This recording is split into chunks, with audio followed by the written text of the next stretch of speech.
하나님과 우리와 공통점이 하나 있습니다. 그것은 어떤 것을 계획하고 어떤 뜻을 세우시고 그것들을 성취하시는 것입니다. 우리도 어떤 뜻을 세우고 그 뜻을 우리가 이루어가는 것처럼 하나님도 자신의 뜻을 세우시고 그 뜻을 이루어 가십니다. 근데 우리가 그 뜻을 갖고 어떤 것을 이룰 수 있는 것은 우리가 인격을 가진 존재이기 때문에 그렇습니다. 우리도 인격을 가졌고 하나님도 인격을 가지신 분입니다. 근데 우리의 인격은 불완전합니다. 하나님의 인격은 완전하시기 때문에 하나님이 어떤 뜻을 세우시면 그 뜻을 반드시 이루십니다. 그런데 하나님의 뜻에는 크게 두 가지 뜻이 있습니다. 이것을 여러분이 조금 잘 이해해야 됩니다. 이것을 이해하지 못해서 성경을 읽거나 혹은 여러분이 신앙생활을 할 때 하나님의 뜻에 대한 혼란에 빠질 때가 있습니다. 근데 하나님의 두 가지 뜻에는 작정된 뜻과 허용된 뜻이 있습니다. 물론 신학적으로는 이걸 조금 더 복잡하게 설명을 하고 있어서 저는 조금 이거 내 말로 조금 바꾼 거예요. 간단하게 작정된 뜻과 허용된 뜻이 있습니다. 그러면 작정된 뜻은 뭐냐 하면 절대 불변한 것입니다. 이것은 우리 모든 인간이 다 동원이 돼서 기도해도 바꿀 수 없는 것입니다. 불변한 뜻을 작정된 뜻이라 그렇게 말합니다. 그 좋은 예가 뭐냐 그러면 하나님이 인간을 구원하실 때 그 구원의 방법은 오직 자신의 아들인 예수님을 통해서만 구원하는 것입니다. 믿습니까? 예수님 외에는 인간을 구원할 방법이 없다고 하나님이 선언하시는 거예요. 그러므로 만약에 내가 금요일 날도 다른 설교 때 그런 비슷한 이야기를 했는데 우리 인류를 죄에서 구원하기 위해서 현재 미국에 있는 약 3억에 가까운 사람들이 십자가에서 다 못 박혀 죽임당하는 거예요. 야, 우리가 인류를 구원하자. 그래서 미국인들이 전체가 십자가에 가서 죽는 거예요. 그런다고 인류의 죄 문제를 해결할 수 없는 것이에요. 인류의 죄 문제는 오직 하나님의 아들 예수님의 십자가의 죽음과 부활을 통해서만 구원하시는 것이 하나님이 정한 작정된 뜻입니다. 이건 아무도 바꿀 수가 없는 것입니다. 그러나 허용된 뜻이라는 게 있어요. 허용된 뜻. 이 허용된 뜻은 하나님이 어떤 것을 정하셨지만 우리 인간의 노력 혹은 인간의 기도 등을 통해서 바꿀 수가 있는 것입니다. 우리가 노력하고 우리가 기도하게 될 때 만일에 하나님이 그것을 허용해 주신다면 바꿀 수 있는 것들이에요. 그래서 우리가 기도하게 되는 거예요. 근데 그게 좋은 예가 뭐냐 그러면 제가 이번 특세 때 룻기서를 강의했는데 그 룻은 모압 여인이었습니다. 모압 족속은 이스라엘 백성들이 출애굽해서 약속의 땅을 향해서 나갈 때에 제일 먼저 태클을 건 족속이거든요.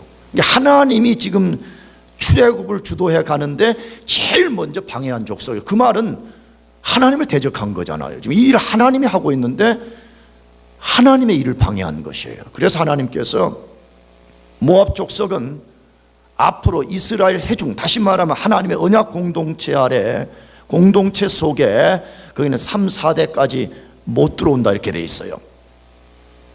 그런데 룻기서를 읽어보게 되면 룻이라고 하는 모압 여인이 이스라엘 공동체 안으로 들어간 이야기를 쓰는 거예요. 다시 말하면 버림받은 족속들, 하나님께서 이 족속은 안 된다고 한 족속이었음에도 불구하고 그 여인이 이스라엘 공동체 안에 들어가서 나중에 예수님의 조상이 된 것이, 예수의 직접적 조상이 된 거예요. 그것이 마태복음에 예수님 족보에 보게 되면 모압 여자인 룻이 거기에 딱 기록이 되어 있거든요.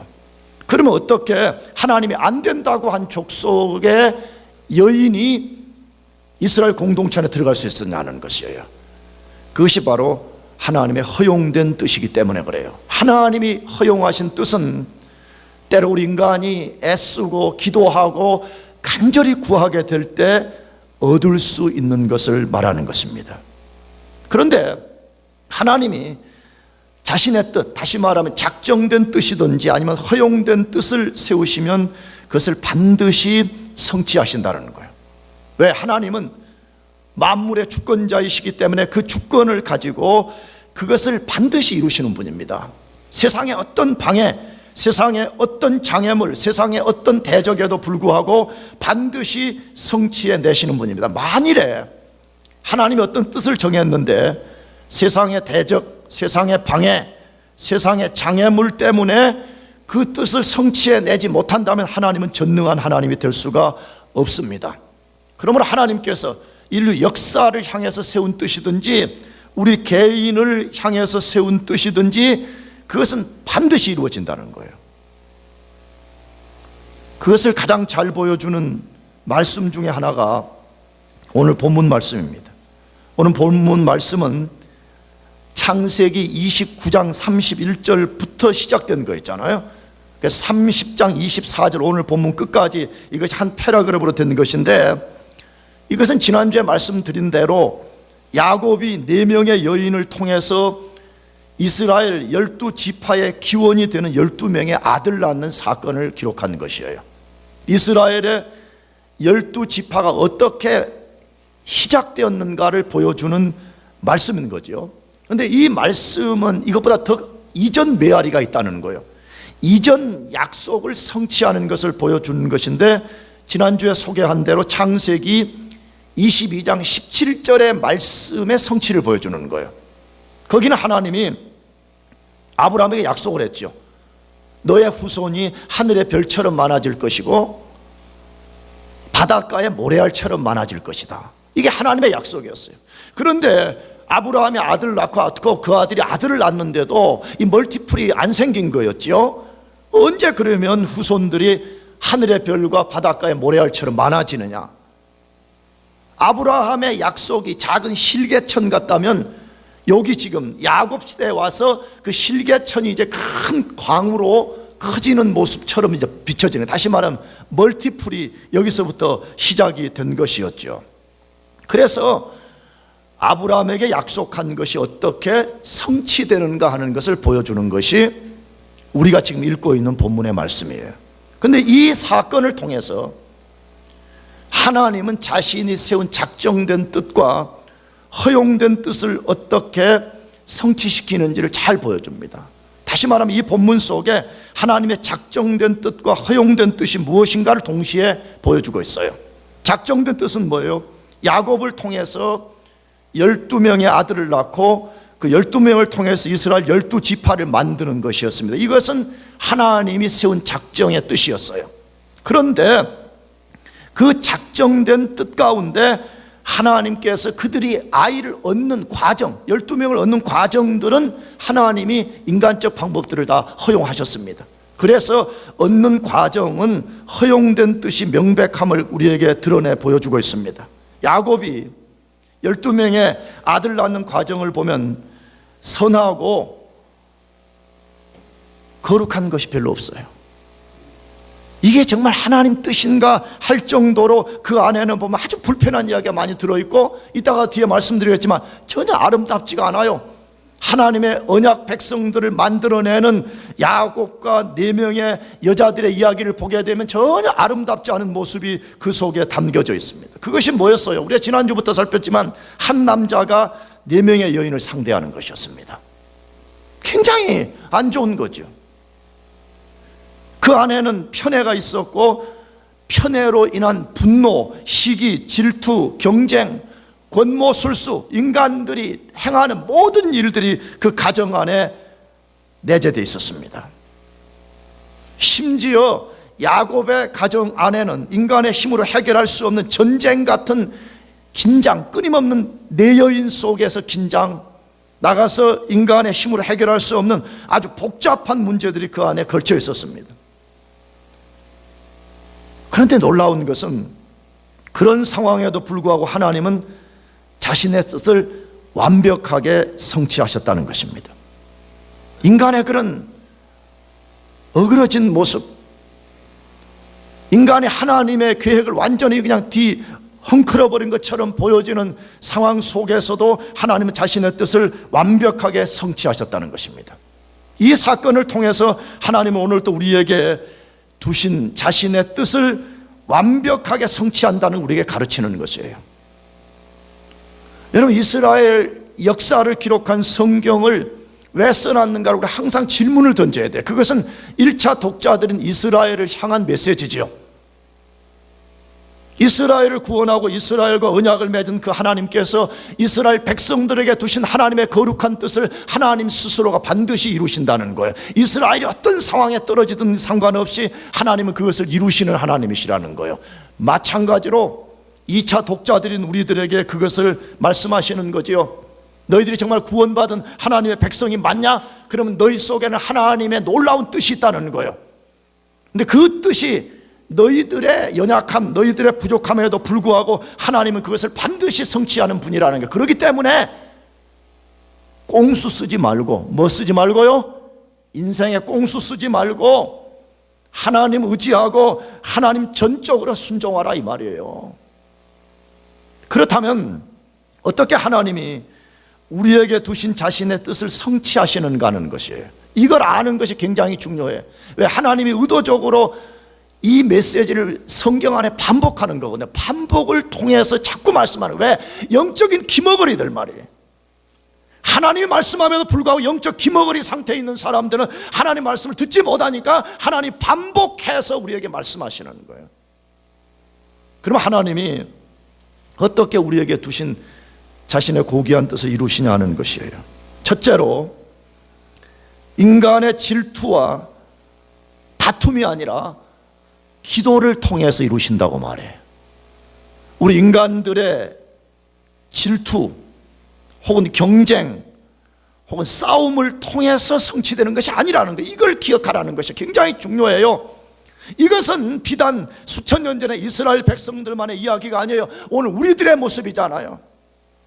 하나님이 우리에게 주신 고귀한 뜻이 있는데 우리가 그 뜻을 성취하는 방법이 하나님의 방법이 아니고 우리들이 온갖 인간적 방법을 동원해가지고 시기하고 질투하고 끊임없는 경쟁 속에서, 끊임없는 다툼과 전쟁 속에서 그것을 얻으려는 사람들이 너무 많지 않아요.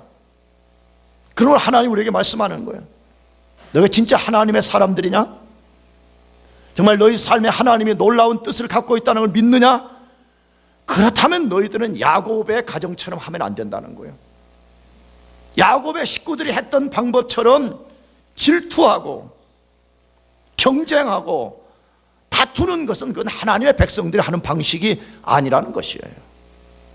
그걸 어디에서 소개하고 있어요?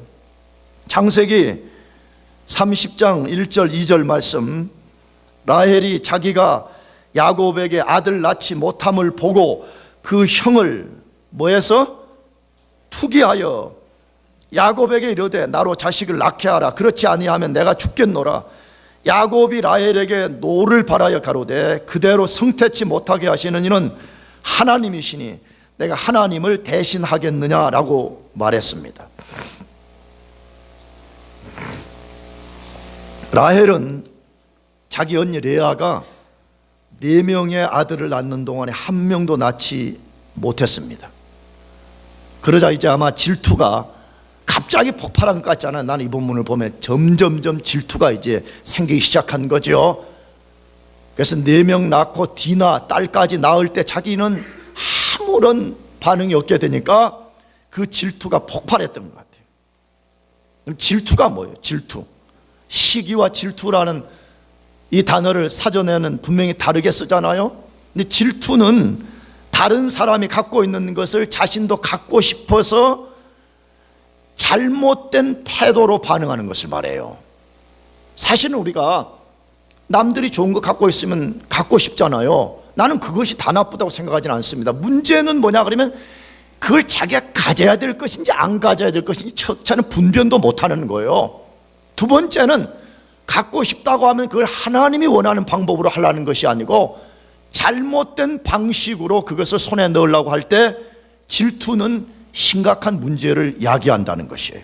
라헬이 이 질투를 갖게 될 때에 라헬은 큰 문제들을 야기했다고 본문에 소개하고 있어요. 제일 먼저 무슨 문제를 야기했어요? 남편에게 자식을 낳게 하라, 그렇지 않으면 내가 죽겠노라, 이렇게 돼 있어요. 근데 원문 성경은 이렇게 돼 있어요. 자식을 낳게 하라, 그렇지 않으면 내가 죽은 자와 같겠다, 이렇게 돼 있어요. 아마 죽는 것은 무서웠던 것 같아요. 그러니까 칵 죽어버리지는 못하는 것 같아요. 나는 죽은 시체와 같습니다, 뭐 일종의 이런 거겠죠. 그러니까 나 어떻게 하든지 아이 갖게 해주세요, 자기 남편에게 막 쫄라댄 거죠. 강짜를 부린 거죠. 그때 야곱이 노를 발했다고 되어 있어요. 화를 낸 거죠. 왜? 그대로 성태치 못하게 하시는 이는 하나님이시니 내가 하나님을 뭐 하겠느냐? 대신하겠느냐. 이게 창세기의 메아리예요. 여러분, 아담이 범죄한 것이 뭐 때문이에요? 인간이 하나님을 대신하겠다는 거잖아요. 오늘 이 야곱 스토리에서 이야기가 나와요. 나중에 우리 창세기 마지막에 요셉 스토리에 가게 되면 요셉이 그 이야기 하거든요. 형제들 서로 싸우고 갈등하고 막 그랬을 때에 이야기를 다시 꺼내요. 그건 뭐예요? 여러분, 우리 처지를 잘 알아라는 거예요. 절대 우리가 아무리 지혜롭고 우리가 아무리 강력한 힘을 가졌다고 할지라도 우리는 하나님을 대신할 수 있는 사람이 아니라는 거예요. 야곱은 그걸 안 거예요. 왜? 첫 번째 부인 레아를 통해서 아이 낳는 과정, 자기가 사랑하는 여인 라헬을 통해서 아무리 해도 아이가 안 생기는 것을 통해 가지고 이거는 하나님만이 하시는 일이라는 것을 인정하게 된 거예요. 그런데 지금 라헬이 찾아와 가지고 강짜를 부르면서 아이 낳아달라 그러니까 내가 어떻게 하나님을 대신하겠느냐, 이렇게 말하는 거죠. 근데 이 말 속에 교묘함이 들었다는 거예요. 내가 다시 새벽기도 다시 말씀드려요. 사람들이 항상 그럴싸한 불평, 불만, 원망을 쏟아 놓지만 사실은 그 이면에 다른 더러운 동기들이 있어요. 자기가 뭔가를 교회에서나 목사로부터 얻고 싶은 뭐가 있는데 그게 잘 안 채워지면 다른 것들을 앞에 내세워서 불평하고 원망하는 것처럼 지금 라헬이 그런 거예요. 라헬은 지금 근본적 불평과 원망을 하나님께 쏟아놓는 거예요. 왜? 자기도 안 거예요. 아이 갖는 거 이거 마음대로 안 된다는 거 몇 년 동안 기다려봐도 안 된다는 거 알게 된 거거든요. 그러면 이거는 하나님이 하신다는 것을 라헬도 안 거예요. 근데 그 이야기를 지금 자기 남편에게 쏟아놓고 나로 하여금 아들 낳게 하자, 그렇지 않으면 죽겠다, 이 말은 뭐예요? 누구 들으라는 거예요? 하나님 들으라는 거예요.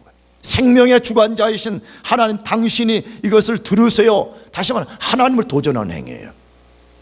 그래서 불신앙이 무서운 거예요. 그래서 불신앙에서부터 나오는 불평, 원망, 이게 그렇게 무서운 거예요.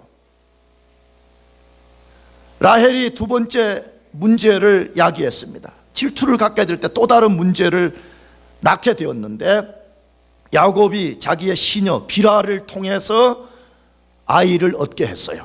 그래서 자기 무릎에 앉히겠다, 그 말에 아마 고대 당시에 어답션의 제도가 있었던 것 같죠. 그러니까 잘 보세요. 진짜 아이가 안 생겼다면 창세기 메아리는 뭐예요? 하나님께 뭐 하라는 거예요? 뭐 하라는 거예요? 기도하라는 거 아니에요. 그거는 이미 자기들 조상 아브라함이 그랬고, 이삭과 리브가가 아이를 갖지 못했을 때, 특별히 이삭과 리브가는 불임의 상태를 만났을 때 그들은 하나님께 기도했더라. 비록 그들이 우리 같은 성경을 갖고 있지는 않았지만 분명히 야곱을 통해서 자기 조상들의 스토리를 들었을 거예요. 우리 조상은, 우리의 부모는 우리 원래 아이 못 갖고 있다가 그들이 기도해가지고 아이 가졌다 하는 거 들었을 거예요. 그렇다면 아이가 없는 불임, 인생의 불임이라는 절망을 만났을 때 그들이 할 수 있는 방법이 뭐였어요? 하나님께 엎드려 기도하는 것이었습니다. 근데 질투심에 꽉 사로잡히게 됐어요. 자기 언니를 이겨먹고 싶으니까 하나님을 의지하고 하나님의 방식이 아니라 자기의 시녀를 자기 남편에게 밀어넣어서 그 시녀를 통해서 아이를 얻게 한 것입니다. 뭘 보여줘요? 라헬은 교만하게 그지없는 여자, 허영심이 아주 강한 여자임을 보여줍니다. 어쩌면 이것이 우리의 자화상인지 모르죠. 우리 모두의 자화상인지 모르죠. 어디서 그가 교만하고 허영심이 강한 여자인 것을 발견할 수가 있어요? 남편 보고 시녀에게 들어가라고 명령을 했습니다. 야곱이 들어가겠다 한 것이 아니에요. 라헬이 자기 남편 보고 지금 내 여종에게 들어가라고 명령했습니다. 아주 아나무인이죠. 지난주에도 말씀드렸지만 한 남자가 자기를 얻겠다고 14년 동안 온갖 애를 쓰고 기다리는 걸 볼 때 끝도 없는 교만 속에 빠진 거죠. 나가서 그가 얼마나 허영심이 강한 여자인가를 알 수 있는 것은 뭐예요? 계략으로, 하나님의 방식, 어쨌든 간에 자기가 아이를 얻어서 나는 아이 없는 여인이라는 수치를 떨쳐버리고 자기가 자기 언니를 이겨먹겠다고 하는 그런 허영심이 그 속에 도사리고 있음을 보여주고 있습니다. 본문은 라헬이 그런 여자였다는 것을 계속 암시합니다. 혹시 이 가운데 레이첼이라는 이름을 갖고 있는 사람들은 상처받지 말기를 바랍니다. 라헬이 교만하고 허영심이 아주 강한 여자인 것을 성경은 계속해서 암시해요. 어디에서? 자기의 시녀인 비라를 통해서 단과 납달리를 얻었어요. 근데 단과 납달리의 이름을 지어줄 때에 자기 시종 비라가 짓지 않아요. 라헬이 직접 지어요. 근데 어떻게 지었느냐? 단은 심판하다, 혹은 단이라는 이 뜻을 우리말로 하면 정당함이 입증되다, 그런 뜻을 갖고 있어요. 심판하다, 정당함이 입증되다. 근데 이 말을 자기가 의미를 부여해. 뭐라고? 6절에 이렇게 돼 있어요. 6절에 라헬이 가로되 하나님이 내 억울함을 푸시려고 내 소리를 들으사 내게 아들을 주셨다고 이로 인하여 그 이름을 누구로 했다고요? 단이라 했다. 라헬이 가로되 하나님이 내 억울함을 푸시려고 내 소리를 들으사 내게 아들을 주셨다, 이렇게 돼 있어요. 자, 항상 성경을 읽을 때 우리가 주목해서 읽는 것이 필요할 것 같아요. 정말로 하나님이 라헬의 말처럼 라헬의 억울함을 풀어주고 그의 정당함을 입증시키기 위해서 그렇게 하신 것일까요? 아니면 라헬이 질투의 마음을 보상받기 위해서 자기 언니를 이겨먹고 싶은 이 극한 질투와 교만과 허영심에 대한 보상을 받기 위해서 그렇게 말한 것일까요? 당연히 후자예요. 왜? 하나님은 그녀의 정당함을 위해서 아무 일도 하지 않았다고 성경에 말해요. 다시 말하면 아들은 줬지만 그녀의 정당함을 입증시키기 위해서 그 아들을 준 것이 아니었어요. 라헬은 지금 자기 제멋대로 행동하고 제멋대로 의미를 부여하고 제멋대로 하나님의 이름을 끌고 와서 말하는 것이에요. 우리도 얼마든지 그럴 수 있습니다. 불순종의 길에서 자기가 원하는 걸 손에 넣는 경우도 있어요. 그러면 사람들은 뭐라고 말하느냐? 하나님이 나를 축복했다고 말해요. 하나님이 한 번도 그 사람을 축복해서 그걸 손에 넣은 적이 없어요. 손에 넣게 한 적이 없어요. 자기가 라헬처럼 미닝을 부여한 거예요. 자기가 스스로 그 문제를 좋게 해석하는 거예요. 자기가 스스로 자기의 고상함을 드러내기 위해서 이걸 하나님이 했다고 말하는 것이에요. 그럼 라헬이 그렇게 말한 거, 하나님이 입증한 거 아니라는 근거가 뭐예요? 그가 비라를 통해서 얻은 두 번째 아들의 이름 짓는 과정 속에 드러나요. 두 번째 아들 이름이 뭐였다 그랬죠? 납달리였어요. 납달리. 근데 납달리 이름 어떻게 지었다고요? 8절에 내가 형과 크게 경쟁하여 이기었다 하고 그 이름을 뭐라고 지었다? 납달리라고 지었다는 것이에요. 이 속에 뭘 보여줘요? 그가 6절에서 말한 하나님이 내 억울함을 푸셨다고 하는 사실은 숨겨진 것이고 그의 본색은 끊임없이 자기 언니를 이겨먹는 거예요. 내가 어떻게 하든 내 언니를 확 짓밟아버리고 내가 언니 위에 내가 우뚝 서겠다는 두 번째 아들 딱 나오니까 자기 본색을 드러내기 시작하는 거예요. 그럼 그렇지, 하나님이 나를 축복하셔서 이제 내가 기어코 내 언니를 이기게 만들어 주신다라고 생각하고 있었던 것이요. 여러분, 질투에 사로잡힌 인생, 경쟁심에 사로잡힌 인생의 특성이 뭐예요? 끊임없이 누군가를 이겨먹어야 되고요, 끊임없이 자기 속에 있는 한을 풀어내야만이 직성이 풀리는 그런 삶을 살게 된다는 것이에요. 그래서 라헬은 그에 뛰어든 거예요. 자기 욕심을 성취하기 위해서 질투고 경쟁이고 다툼이고 그것이 하나님의 방식인가 아닌가 그런 거는 조금도 관심이 없고 오직 자기가 얻고 싶은 그것을 위해서 뛰어든 것이에요. 그래서 자기가 이겼다 자기 나름대로 선언을 한 것이죠. 그러나 그때까지 라헬은 자신이 직접 낳은 아이가 한 명도 없었습니다. 형을 이기지도 못했습니다. 자신의 한을 풀지도 못했습니다. 왜 그렇죠? 만일 자기가 진짜 형을 이기고 자신의 한을 풀었다면 이 성경 본문 이후에 자기가 직접 아이를 낳으려고 하는 시도를 중단했었잖아요. 합한채를 구하고 온갖 방법을 통해 가지고 끝까지 아이를 낳으려고 한 것은 보면 자기가 이겼다고 말하지만 실제 내면 속에는 패배감에 확 사로잡혀 있었고, 자기가 다툼 속에서 무엇을 얻었다고 말하지만 그는 얻은 것이 하나도 없음을 보여주고 있는 것입니다. 무엇을 우리에게 교훈하고 있어요? 우리에게 두신 하나님의 뜻은 절대로 질투와 경쟁과 다툼으로 성취되는 것이 아니라는 거예요. 여러분, 그러면 속에서 막 온갖 질문이 생길 거야. 목사님, 이 세대가 얼마나 치열한 세대인데 그렇게 말하세요? 저도 충분히 이해합니다. 그러나 그것은 세상 사람들이 하는 방식이에요. 하나님의 백성들, 하나님의 도우심을 입고 사는 사람들은 하나님이 우리가 주신 인생의 목적과 목표가 우리의 질투와 경쟁과 다툼으로 이루어지지 않는다는 것을 배우는 데서부터 시작되는 것이에요. 그래서 창세기에서는 이것을 스토리텔링으로 우리에게 말하는 것이고, 신약 성경에는 아예 교리적으로 우리에게 말씀해요. 어디에서 이 본문을 가장 교리적으로 잘 보여주는 짝을 이룬 말씀인데 그게 야고보서 4장 1절 말씀이에요. 같이 3절까지 읽어보겠어요. 다 같이 시작. 너희 중에 싸움이 어디로, 다툼이 어디로 쫓아나느냐? 너희 지체 중에서 싸우는 정욕으로 쫓아난 것이 아니냐? 너희가 욕심을 내어도 얻지 못하고 살인하며 시기하여도 능히 취하지 못하나니 너희가 다투고 싸우는도다. 너희가 얻지 못하면 구하지 아니하며 구하여도 받지 못하면 정욕으로 쓰려고 잘못 구함이니라. 여러분, 진짜 하나님을 믿습니까? 대답해봐요. 여러분, 진짜 예수님이 여러분의 구주이신 것을 믿어요? 그렇다면 오늘 라헬이 취한 방법을 이 시간에 버려요. 그리고 야고보서 4장의 교훈을 따라가요. 뭐라고 말했어요? 우리가 시기하고 싸우고 다투고 심지어 사람을 죽이는 것을 통해서도 얻지 못한다고 말해. 그럼 우리 보고 뭐 하면 얻는다 그랬어요? 뭐 하라 그랬죠? 기도하라는 거예요. 내가 진짜 얻고 싶은 것이냐? 그렇다면 하나님께 기도하라는 것이에요. 근데 왜 사람들이 많이 기도한다고 많이 엎드리고 많이 중얼중얼함에도 불구하고 왜 못 얻는다 그래요? 우리가 구하여도 받지 못함은 정욕으로 쓰려고 잘못 구하기 때문이라 그러는데, 우리 기도를 점검하는 것이 필요해요. 그것이 무슨 소리를 고래고래 지르면서 하던 기도는 아니면 여러분이 생각으로 하는 기도든지 간에 내 기도가 정말 하나님 앞에 합당한 기도인가를 점검하는 것도 시작돼야 돼요.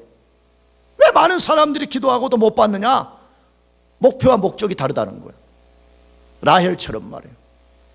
나는 내가 기도 응답을 받는 목적이 하나님의 영광을 위한 것이 아니고 나는 다른 사람을 이겨먹겠다는 거예요.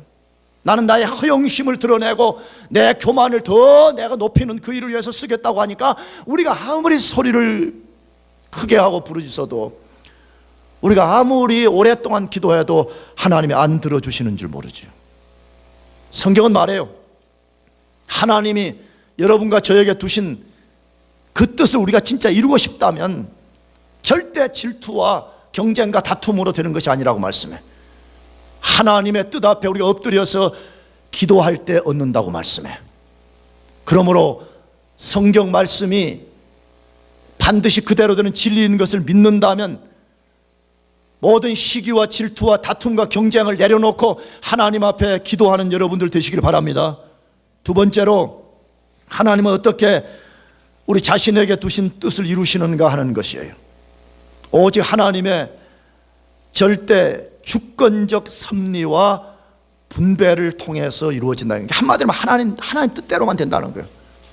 하나님 그분의 마음대로만 된다, 그렇게 여러분 이해하면 돼요. 사실 하나님 그분이 모든 만물의 창조주이시고 만물의 주관자이시고 우리 인생의 주관자이신데 그분 뜻대로만 된다, 이 말씀이에요. 창세기 30장 9절에서 13절에 레아가, 그래서 이번에 이제 레아가 등장해요. 라헬이 아니고 누구예요? 레아가 어떤 행동을 했는가를 다시 또 소개해요. 레아가 자기의 생산이 멈춤을 보고 그 시녀 실바를 취하여 야곱에게 주어 첩을 삼게 하였더니 레아의 시녀 실바가 야곱에게 아들을 낳음에 레아가 가로되 복되도다 하고 그 이름을 가시라 하였으며, 레아의 시녀 실바가 둘째 아들을 야곱에게 낳음에 레아가 가로되 기쁘도다, 모든 딸들이 나를 기쁜 자라 하리로다 하고 그 이름을 아셀이라 하였더라 라고 되어 있습니다. 여기 레아가 불행하게도 라헬과의 경쟁에 뛰어든 거예요. 나는 이 본문을 보면서 레아가 어쩌면 이 시대에 우리들의 자화상이 아닌가 하는 생각을 갖게 돼요. 왜 그렇죠? 레아는 야곱의 첫 번째 부인이었는데 직접 4명의 아들을 낳았습니다. 물론 이때까지 딸도 1명 낳았어요. 물론 창세기 그 위에 보면 더 많은 딸을 또 낳았다고 돼 있어요. 근데 어쨌든 직접 4명의 아들을 낳고 딸 1명까지 낳아서, 그때 라헬은 1명도 못 낳은 거거든요, 직접적으로. 그러면 여러분 여기에 충분하게 만족했어야 됩니다. 충분히 만족할 수 있어요. 그렇잖아요. 4명이나 낳았는데 말이에요.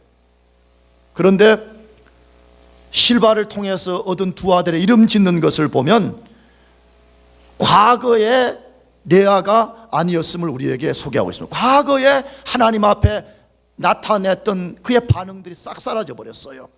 어디서 그걸 소개하지요?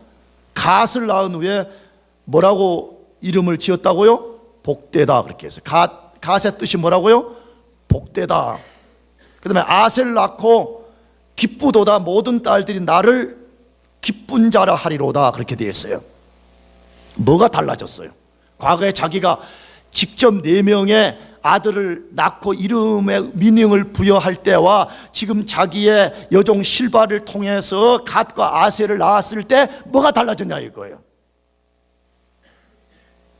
과거에는 자기 아들 낳은 모든 것이 하나님의 역사라고 고백을 했어요. 여호와라는 말이 끊어지지 않고 나가서 그 여호와께 영광을 돌렸습니다. 그러나 갓과 아셀을 얻을 때는 그런 말이 전혀 없어져 버렸습니다. 자기에 대한 말뿐. 나는 뭐하다? 기쁘다. 모든 여자들이 나를 어떻게 할 것이다? 기쁜 자라 말할 것이다. 하나님이란 이름이 사라져 버렸고 하나님께 대한 감사가 사라져 버린 것입니다. 무엇을 보여줘요? 지금 이 레아는 숫자 늘리기, 숫자 노름, 자기를 만족시키는 경쟁에 뛰어들었던 것입니다. 안타까워요.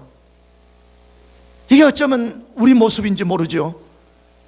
자기 길을 겸손히 갔다면 말이에요. 하나님을 끝까지 의지하고 갔다면 레아는 어쩌면 라헬보다 훨씬 더 영적으로 뛰어난 여인이라고 아마 창세기 30장에서 평가됐을 거예요. 근데 아주 불행하게 돼버렸어요. 왜 그러면 레아가 그런 일을 했어요? 우리가 성경을 끝까지 보면 레아가 잠깐 임신할 수 없는 상태에 빠져버렸거든요. 근데 그것도 하나님 섭리예요. 왜? 지금 이 창세기가 잉태는 하나님이 주관한다고 계속 말씀하고 있기 때문에 그 애 잘 낳던 레아가 갑자기 아이 낳을 수 없는 상태에 떨어졌다는 것은 하나님이 어떤 의도 때문에 아이를 못 낳게 한 거잖아요. 그렇다면 자기가 과거에 의지했던 그 하나님께로 돌아갔었어야죠. 과거에 자기가 하나님께 기도함으로써 얻었던 그 방식을 의지했어야 되는데 질투와 경쟁심에 말려들다 보니까 하나님 의지하는 걸 잊어버리는 거예요. 하나님 따라가는 걸 잊어버리는 거예요. 그래서 나도 어떻든 간에 나는 라헬에게 지지 않겠다. 이것 때문에 자기의 여종 실바를 통해 가지고 두 아들을 얻고 그렇게 얻은 아들에 대해서 하나님께 감사가 안 나오는 거예요. 당연히 그럴 수밖에 없어요. 우리가 하나님께 불순종하고요, 우리가 하나님의 뜻을 어그러뜨리는 삶 속에서 뭐가 이루어지면요, 우리 양심이 알아요. 그래서 뭐가 안 생기죠? 감사가 잘 안 생겨요. 오히려 축복이라고 여기는 그것이 우리를 부끄럽게 만드는 경우가 많이 있어요. 지금 레아가 그렇게 돼버리는 것이에요. 그런데 불행하게 라헬처럼 경쟁에 뛰어들었던 것입니다. 창세기 30장 17절에서 21절을 보면 하나님이 레아에게 다시 태문을 열어서 이사갈, 스불론, 디나를 더 출산하게 하셨습니다. 뭘 보여주는 것이에요? 아까 말씀드렸죠. 생산의 모든 것, 우리 인생의 불임을 잉태로 바꾸는 것, 우리 인생의 흉년을 배부름으로 바꾸는 이 모든 것은 인간의 경쟁으로 되는 것이 아니라는 거예요. 인간의 다툼으로 되는 것이 아니라 인간의 계략에 의해서 이루어지는 것이 아니라는 거예요. 그 모든 것을 주관하시는 하나님의 주권을 통해서 이루어진다는 것이에요. 그 사실을 본문에서 계속해서 보여줘요. 그런 교리를, 그런 가르침을 본문 안에서 계속해서 가르쳐줘요.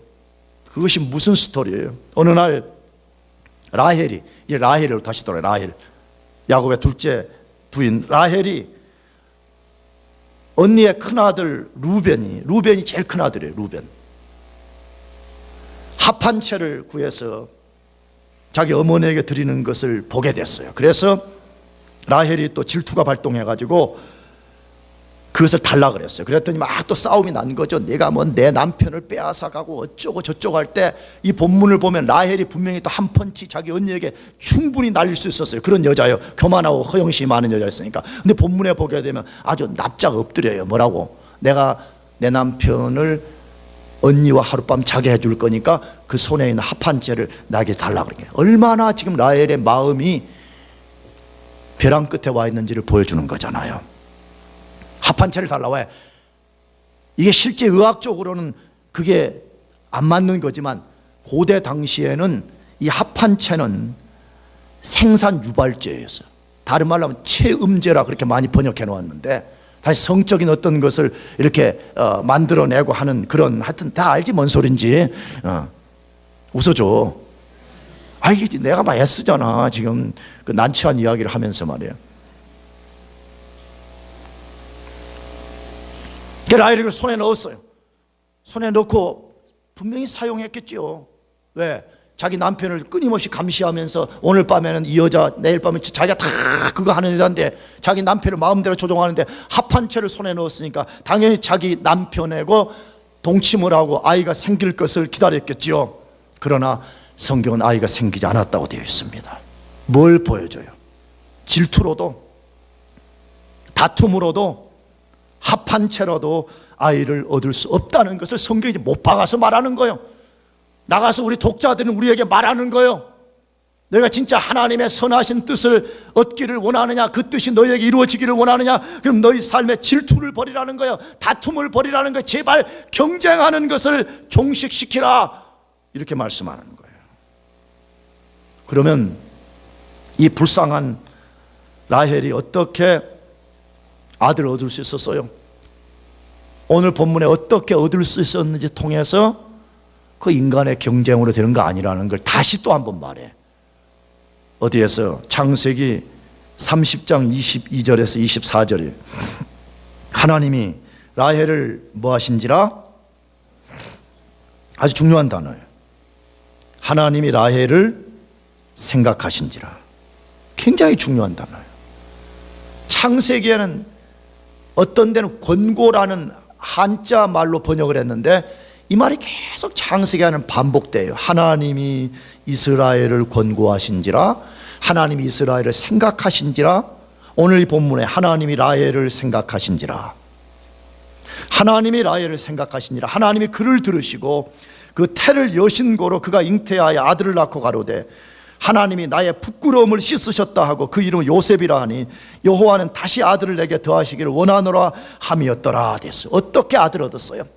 질투와 경쟁과 합한 채로 된 것이 아니라 하나님이 라헬을 생각해 주시고 라헬의 태문을 열어주실 때에 아들을 얻게 되었다고 말씀하고 있으면 무엇을 말해요?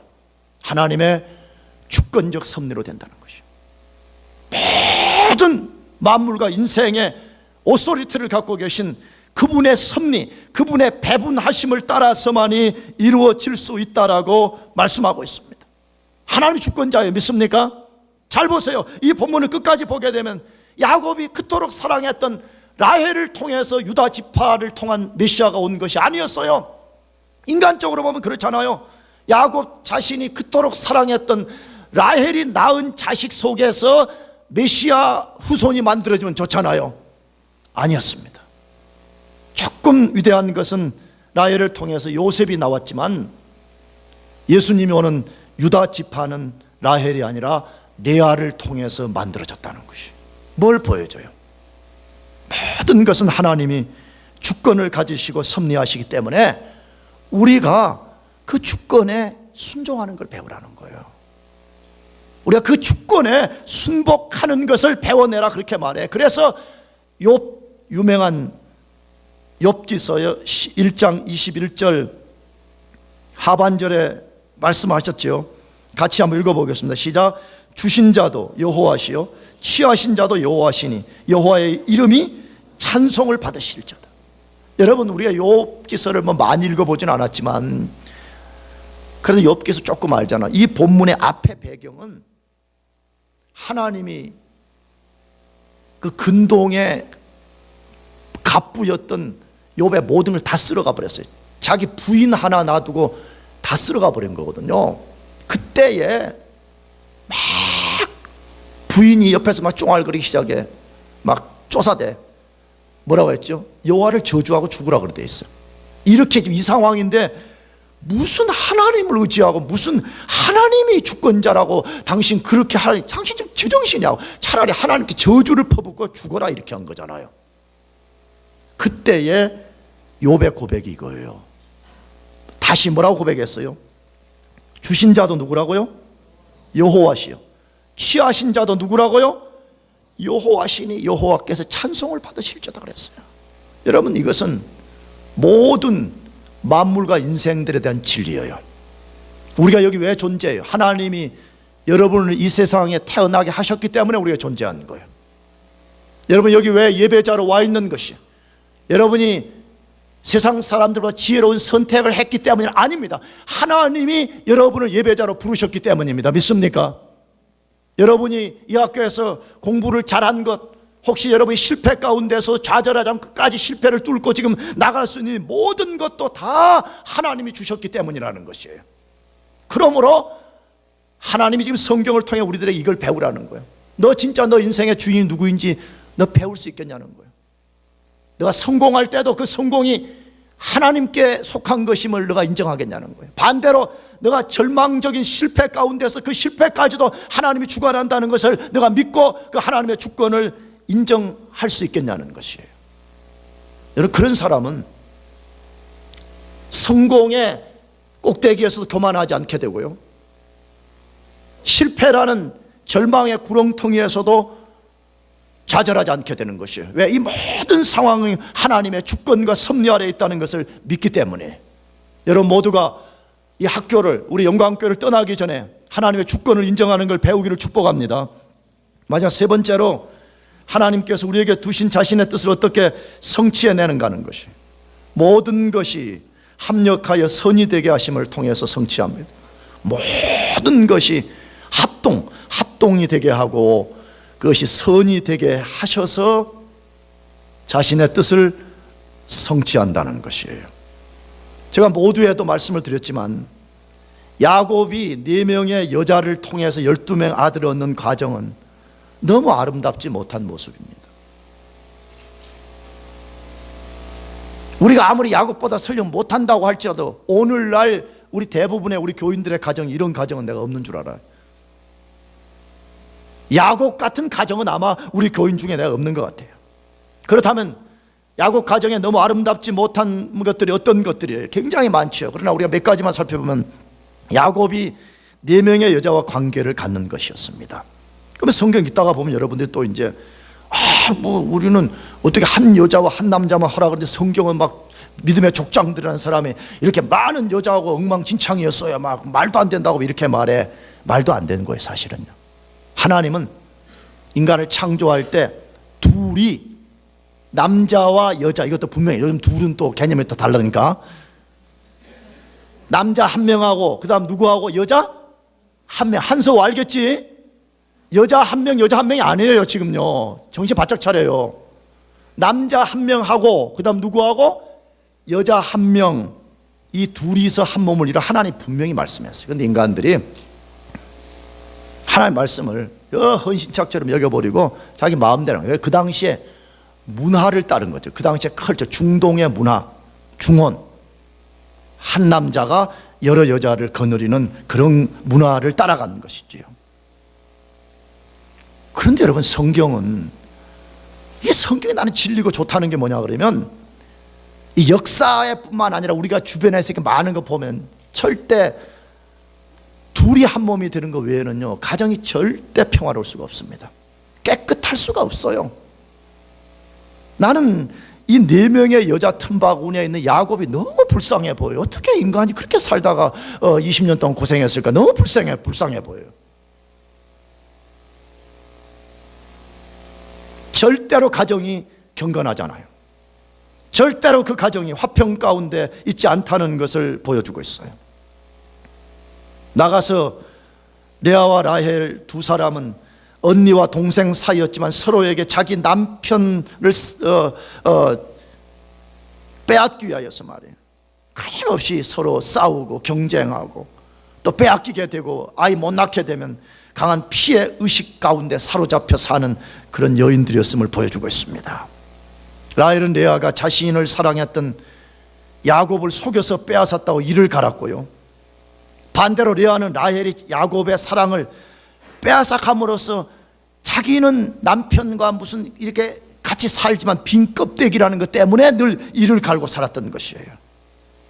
두 여인이 서로 강한 피해 의식을 갖게 되고 그 피해 의식이 강한 질투와 서로를 이겨먹으려고 하는 경쟁, 다툼을 만들어낸 거잖아요.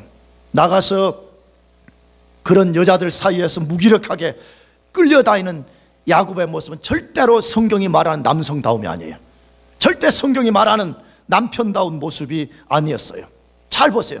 라헬과 레아가 자기의 시녀들에게 들어가서 아이를 갖게 해달라고 했을 때, 만약에 야곱이 진짜 성경이 말하는 남성다움, 성경이 말하는 남편다움이라고 했으면 뭐라고 말해야 되지? 안 된다고 말해야 되잖아요. 절대 그럴 수 없다고 말해야 되잖아요. 진짜 너희가 아이를 갖고 싶냐? 그렇다면 우리 아버지, 우리 어머니 이삭과 리브가가 오랫동안 아이를 갖지 못할 때에 그들이 하나님께 기도하여 얻었던 것처럼 우리 같이 기도하자. 그래서 남편이 아내를 축복해 주고 말해요. 하나님, 라헬의 태문을 열어주세요. 더 아이 갖기 원하는 레아의 태도 하나님 뜻이라면 열어주세요 하고 축복하면서 기도했었어야죠. 근데 여기 들어가라면 무기력하게 들어가고, 저기 들어가라면 무기력하게 들어가고, 자기 삶을 자기가 컨트롤하지 못하는 그런 부끄러운 모습을 가졌음을 보여주고 있습니다. 그리고 야곱의 가족들은 서로 아끼고 축복하는 관계가 아니라 자신들의 욕망을 성취하는 수단들로 여겼습니다. 잘 보세요. 사람 숫자는 많아. 근데 가족이 서로 축복해주는 그런 관계가 아니라, 라반은 야곱을 속여먹었잖아요. 자기 장인은 야곱이 사이가 아니었어요. 종종 자기 이득을 취하는 수단으로서 사용했습니다. 라헬과 레아는 야곱을 사용했습니다. 야곱과 두 부인은 시녀들을 사용했습니다. 자녀들은 자신들의 경쟁과 만족에 필요한 숫자에 불과한 사람들로 취급을 했음을 암시하고 있어요. 인간적 관점으로 볼 때도 도저히 하나님의 약속을 성취하는 데 사용될 만한 조건이 하나도 없는 가족이었습니다. 그러나 하나님은 그런 가정의 허물과 약점에도 불구하고 12명의 아들을 얻게 해 주셨습니다. 그럼에도 불구하고 하나님은 그 가정을 통해서 이루시려고 하시는 자신의 뜻을 이루셨습니다. 그것이 어떤 방법이었어요? 그들의 삶의 성공과 실패를 하나님이 주관했습니다. 그들의 삶의 좌절과 포기를 하나님이 허용하고 컨트롤했습니다. 그래서 좌절과 포기 후에 기도와 기다림을 배우게 하신 모든 것도 하나님이 만들어 주신 것이었습니다.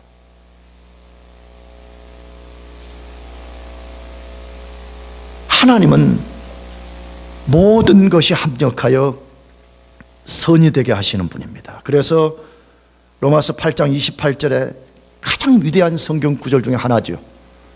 다 같이 읽어보겠습니다. 시작.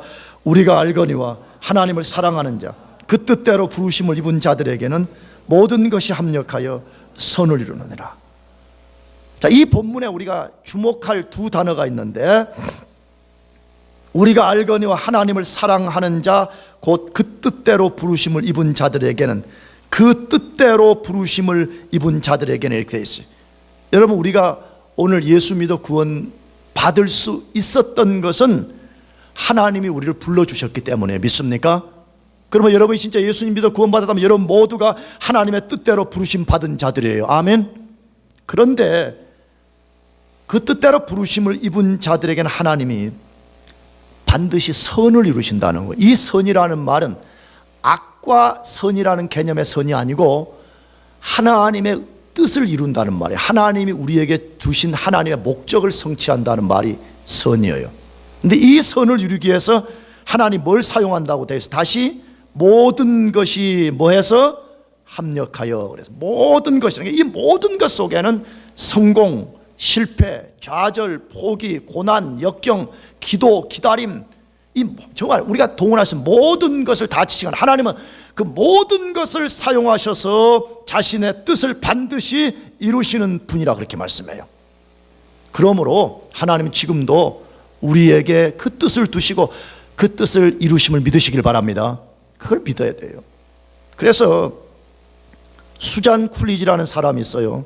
이 사람이 하나님의 섭리와 주권에 대한 잘 표현을 했는데 그걸 제가 읽어드리려고 그래요. 때로는 넘어지기도 하고, 때로는 승리하기도 하며, 때로는 해결책을 찾기도 하고, 때로는 실패하기도 하며, 때로는 기뻐하기도 하며, 때로는 슬퍼하기도 하며, 때로는 풍성한 열매를 꿈꾸기도 하고, 그 다음에는 시름시름 앓기도 하며, 때로는 의기소침한 채 다니거나 흑암 중에 헤매기도 하며, 낙담을 겪기도 하고, 재난을 당하기도 하며, 때로는 천천히, 때로는 빠르게 전진하면서 모든 고통이 사라지고 실패가 영혼을 성숙시킬 때까지 영혼은 그렇게 성장해 가며 주님이 우리 영혼을 다스리십니다. 여러분, 이것이 하나님이 우리 안에 자신의 선을 이루시는 방법이에요. 하나님은 우리의 모든 것을 사용하셔서 자신의 뜻을 이루시는 것을 의심 없이 믿어야 돼요. 그걸 진짜 믿는 사람은 하나님의 큰 섭리 앞에 순종하게 돼요. 여러분 모두가 현재 상황이 어떠하든지 그 상황 속에서 역사하시는 하나님께 순종하고 끝까지 하나님을 의지해서 살아가기를 축복합니다. 기도하겠습니다. 우리 다 자리에서